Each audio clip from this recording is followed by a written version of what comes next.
accurate some of this shit. Like how wait, how Travis Scott destroyed his prodigy's career. Who's his prodigy, my nigga? Scott's protege.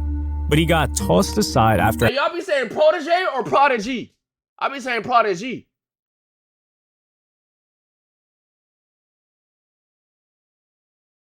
having his career trajectory ruined. To put things into perspective, SoFaygo burst onto the underground scene in 2020. Protege and Prodigy, bro, I say the same shit for both of them though, bro. Multiple EPs and mixtapes. Off the Map being one of the more popular songs. Then with I thought it was one of those things. What's it called when a homo or shit? When like two words are spelled differently but they sound the same? Heterogeneous mixture or some shit? having his career trajectory ruined. To put things into perspective, SoFaygo burst onto the underground scene in 2020 through multiple EPs and mixtapes. Off the Map being one of the more popular songs. Then with the Lil Tecca produced Knock Knock, he had all the hype to become the next big star in this bubbling new generation SoundCloud scene. Okay. But after signing to Travis Scott's Cactus Jack label in 2021, when Knock Knock blew up on TikTok, accompanied with a Lyrical Lemonade music video, SoFaygo seemed to stall out. His long-awaited debut album Pink Hearts underwhelmed upon its release in late 2022, commercially and to the fans, and after several years of waiting. So what went wrong, and was it even his fault? In 2021, SoFaygo announced that he had signed to Cactus Jack, Travis Scott's label and imprint under Epic Records. This was after months of teasing an affiliation and co-signs, alongside a SoFaygo song being performed at Travis Scott's daughter Stormi's birthday party. The signing felt like a natural fit. Why seen Kim Kardashian's son come out the whip and do this to a paparazzi? What wrong with that shit? Given SoFaygo's similar yet innovative music style and aesthetic fit. The deal with Cactus Jack, but more importantly the supposed co-sign from superstar Travis Scott, was the sign that SoFaygo was set to break out from the underground and enter the rap mainstream. With Travis's star power and industry connections behind him, his ceiling seemed limitless. SoFaygo was on the rise. He had released several projects in 2020, After Me, Angelic 7, alongside EPs like Web and a couple of others. And this trail created a ton of momentum, so his fans were anticipating some new music. But 6 months into 2021, and there was no single from SoFaygo, and his first track he appeared on was Trippie Redd's MP5, which was a huge look with its own music video and introduced him to a more mainstream audience. But the first single after linking up with Cactus Jack was Let's Lose Our Minds. In August 2021, that was supposed to be the lead single for Pink Hearts. His momentum wasn't dying though. Knock Knock was really skyrocketing during 2021, and he even appeared on Don Toliver's Life of a Don album on the track Smoke. Don Toliver was Travis Scott's first real signee that he put effort behind, and his introduction was through Travis Scott's Astroworld album. Don Toliver doing his thing. After the appearance on the Don Toliver album, new music slowed to a trickle, as nearly a year passed without another single or project from SoFaygo. Why is that though? However, this wasn't completely his fault. While Life of a Don had released in October of 2021, and the hype for Utopia, Travis Scott's next album was in full swing, with SoFaygo fans anticipating a feature to officially introduce him to the mainstream, things would not go as planned. On November 5th, 2021, the annual Astroworld Festival hosted by Travis Scott was in full swing in Houston, Texas, and would turn out to be one of the biggest tragedies in hip-hop music festival history, with 10 people dying and many suffering injuries from crowd crush. Bro, when I was in that Playboy Cardi mosh pit on my life, I thought I was gonna die. Like, I felt like, I was like, I know how niggas could die in this shit, bro. Like, there was moments I had to get on, like, I had to, like, push myself up and just breathe the air that's right here instead of right here because you couldn't breathe, my nigga. It's not only you're just being smushed like this. So I can see how a smaller motherfucker, like if a TK ass nigga was out there, GG's. You're done, buddy. GG's, buddy. Destroyed any plans for Travis Davis literally passed the fuck out. Scott, but had a trickle-down effect on SoFaygo. Travis Scott was now the most hated man in music, and he had to repair his reputation or wait out the hate before he could focus on any of his artists. So Travis Scott fell back for months, not appearing or doing anything. I don't remember. Let alone promoting music, and this left SoFaygo in a weird position. His rival, the Gary Oak to his How you Ash blaming that nigga Ketchum, for that? was none other than Yeet, who at one point was smaller in popularity than SoFaygo, but he was skyrocketing I remember this fucking Bell song drop, in chat. popularity in 2021 through TikTok, I remember when this shit first dropped. as well nigga. as releasing 3 full-length projects. Ken Carson, a Playboi Carti signee, was also taking off, nowhere near as big as Yeet or even SoFaygo yet, but he had released his first commercial project titled Project X SoFaygo and was off to the races. Crazy. Some fans will say that SoFaygo wasn't allowed to release and just had to keep promoting his Pink Hearts project, but as we've learned now, he was distributing through an independent distributor or something along those lines. He wasn't directly signed where Cactus Jack promoted through a major distributor. For instance, Cactus Jack, when they signed Don Toliver, he's also distributed through Atlantic. Same thing for Sheck West, but I believe Sheck West is through Interscope. Okay. So that kills this theory. And while we may never get the answer, we know the outcome: lack of releases. GG. It wasn't until June of 2022, a whole 7 months, that SoFaygo would release an EP titled Before Pink to hold over his fans, the same day that he was presented as one of the 10 XXL freshman class of 2022. Was that shit mid, chat? Was this shit ass, bro? Bro, if that shit, that's a way to kill your momentum, bro. Niggas waiting for an album, you drop an ass EP, bro. But after a couple of weeks, things were bad. Up until this point, that was 7 months of narrative building and conversation about SoFaygo having fell behind Yeet, his career being ruined, and his lack of releases. Granted, he did have some performances here and there, as well as a Foot Locker and Apple Music advertising campaign he appeared in. But those core music fans wanted what they first followed him for: music. The same year, another Playboi Carti signee was beginning to build steam: Destroy Lonely, part of a class that followed after Yeet and SoFaygo. At this point, Yeet already hit the mainstream with multiple songs charting on the Hot 100. SoFaygo would finally release his debut album, Pink Hearts, in November, to first week sales of just under 7,000 copies first week.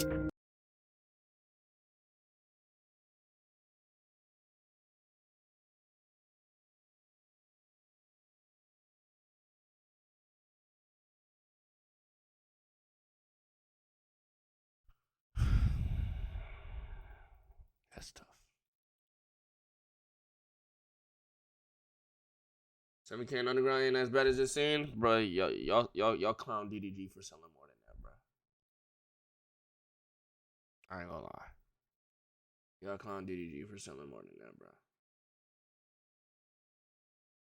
bro. In the same sales realm as Kent Carson's Project X, a far cry from what was expected with the hype that had largely died, and then follow it up with the fact that SoFaygo fans who had supported him for years weren't even happy with the quality of the music.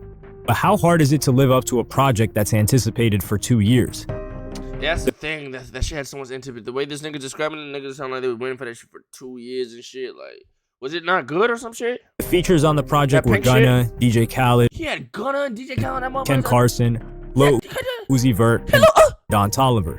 A solid feature list That's a good ass feature list. considering SoFaygo usually doesn't use many features, but one person was missing: Travis Scott. But he was going to be on Travis Scott's Utopia album. That's the big plan that the fans had for SoFaygo. SoFaygo would end up going on tour opening up for Nav, as opposed to his once peer Yeet opting out of festivals to do his own headlining tour and connect with the fans and build that base. That's tough. At this point, SoFaygo had largely fell out of the public conversation. Destroy Lonely had... He's still talented though, bro. I feel like he just need to drop. At the end of the day, you just gotta drop heat, bro. You just gotta drop heat, bro. He still has it in him, bro. You just gotta drop heat, bro. Like, at the end of the day, fuck all that shit. If you drop heat, niggas gonna listen, bro. Released his first project on Playboi Carti's label Opium that would chart at 91 on the Billboard charts. But SoFaygo's not even made it into the top 200 of his first week. Travis Scott would unfollow SoFaygo on Instagram in early...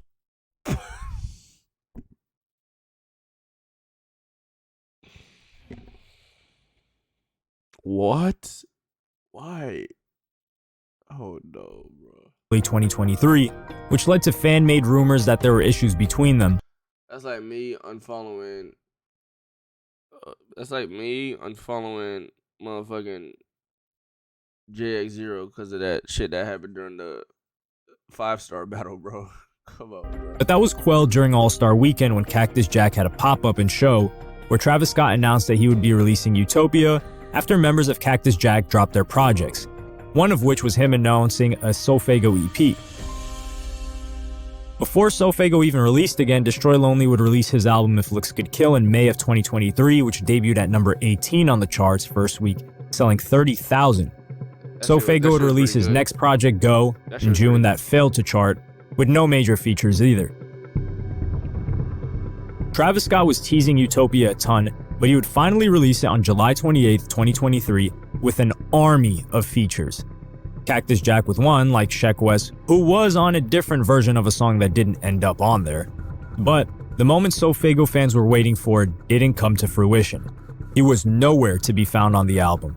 Not to mention Tizo Touchdown was on there, who was a straight-up nobody just several years ago when SoFaygo was blowing up. Anticlimactic would be the easiest way to define it considering the magnitude of this release, but perhaps he would take SoFaygo out on the Utopia tour, right? Well, no, that's not happening either. The opening act for Travis Scott is Tizo Touchdown, someone who isn't even signed to his label. We may never know the real reason, but so Travis Scott thinks this nigga's dog shit, or they got something going on behind the scenes. One of them things. Bro. It's evident that no, nothing else. The only individual who was signed or really close to being signed with Cactus Jack that got worse treatment than SoFaygo, well, let's see about that, was Smoke Perp. And their musical talent is night and day. Sheck West, when he had his first two singles, Live Sheck West, Die Sheck West, and Mo Bamba, was brought out to multiple shows and festivals by Travis Scott, got a ton of support, and of course had a huge look on the Jack Boys album, as well as appearing on No Bystanders on Astroworld and being an opening act on the tour. Don Toliver got similar treatment, feature on Astroworld and on his own project with Travis Scott. SoFaygo, you know what I'm saying? You know what I'm saying? We making a little label over here and shit. I ain't gonna treat you like that, gangy. You know what I'm saying? Just first, show us what you got. See if you still got in that. We good. What you mean we good? Yo, chill. We gotta see if he's still nice. You feel me? We gotta see if he's still nice, brethren. Alright? You know? Or you could try for them DEO niggas. Pretty sure that I don't even know if they still, you know what I'm saying, they be on some lucky shit. So I don't know. Might be tough. I know you DEO already, but you know. Some discourse going on over there. I don't know, you know what I'm saying? I don't know. I ain't gonna, being brought out at performances and being embraced. But SoFaygo got none of this. And he's still on Cactus Jack as of his last release, Go, which was credited to them. It's fair to assume that you would get the same treatment as the previous two signees, especially when every one of your fans in the industry is telling you that you're the next big star. But as quickly as everyone calls you a star, you can become an afterthought in their mind. So your career is your responsibility. And if he was allowed to freely release that entire time and it wouldn't have been blocked, then there's nobody to blame other than himself. It's been nearly 5 months since SoFaygo last released music. And in that time, the full attention of the fan base that should be completely behind him has been devoted to... I mean, he don't got no motivation for that shit. The shit that he was dropping wasn't getting no traction like that. So, like, that's just natural. He don't got no motivation to drop no shit, bro. You feel me? If the shit that he was dropping was banging, he'd be dropping, bro. But, like, he dropping, he's like, damn, these niggas don't even fuck with this shit. So what's the point of me stressing and doing all that shit to even drop, bro? So he probably, like, 9 to 5 times. No, he probably just cooking up a new sound, like some new shit. A nigga to vibe with, or like he just depressed or some shit. You feel me? Heat, Ken Carson, Destroy Lonely, and hell, even 2 to 3 names of some other acts who are getting his leaks are fire. More hype than him today. Ken Carson recently released his album A Great Chaos, which is slated to sell between 40 to 45K as the time I'm writing this. Nice. And SoFaygo never even got to scratch the surface at 10K first week. Yo, chill. Some people wonder why SoFaygo hasn't made the effort to do anything to get back lit. And it's clear if there's going to be any help from Travis Scott, he's going to have to get hot himself for it to happen. One of the reasons for this could be SoFaygo's... Wait. It's actually So 50? Right, that's actually good. That's fine. Personality. When asked about how he was in school, he used a now That's fine. infamous term called, quote, popular loner, referencing that he wouldn't really talk or kick it with people in school, but he stood out with his dreads and dark fashion. Some may say that they probably just thought he was weird, which is one way Bro, we all have heard SoFaygo's bangers, bro. He got that shit in him, bro. He just got to tap back into it, bro. He got it. He could do it, bro. I believe, bro. Come on, don't give up, bro. Like, you know what I'm saying? to look at it, but it also says he didn't want to socialize much with He people. got it in him, and unless bro. you're going to consistently drop music and catch a hit every now and then, for example, when Kodak Black was released from prison, his album flopped and he went back to consistently dropping music. That nigga Kodak don't give a fuck, boy. Yo, chill. First of all, chill the fuck out, puss ass nigga. What the fuck is you talking about? God damn, boy. Kodak could drop a bunch of ass to people, but one thing's for sure, some gon' hit. Some gon' hit. That's Kodak. He don't give a fuck. He could drop a bunch of ass. People could think a bunch of ass, but some gon' hit, nigga. Some gon' stick for a little minute until the next song stick and take over for a little minute. You know what I'm saying? Eventually landing a smash hit with Super Gremlin. SoFaygo Yeah, that's what I'm saying. Like, it was Super Gremlin. It was a bunch of it was what? has failed to consistently release music or drop a hit, nor has he made the attempt at being seen in popular circles. I remember that too. There was a point that nigga was dropping every Friday type shit. He just drop it. If you take a look at his social media, he's very inactive and still trying to play the cool and mysterious game of not showing face much. But that only works when there's hype for you, which has been gone for, what, a year now? It's difficult to put the blame squarely on Travis Scott here. I ain't gonna lie. Pull up on Kai 7 days in, my boy. You know what I'm saying? Do something. That's tough. His last two artists both had far higher peaks than SoFaygo ever had, so we can't entirely call him selfish and not wanting his artists to win. But he was also never in the position where he had 10 people die at his concert and have to fully worry about his entire public image and career potentially being ruined for life, as well as trying to make music that would live up to Astroworld. My belief is that Travis Scott pulled the plug on SoFaygo before he could fully take him to the next level, and that was due to several reasons. The narrative was very strong about SoFaygo falling off.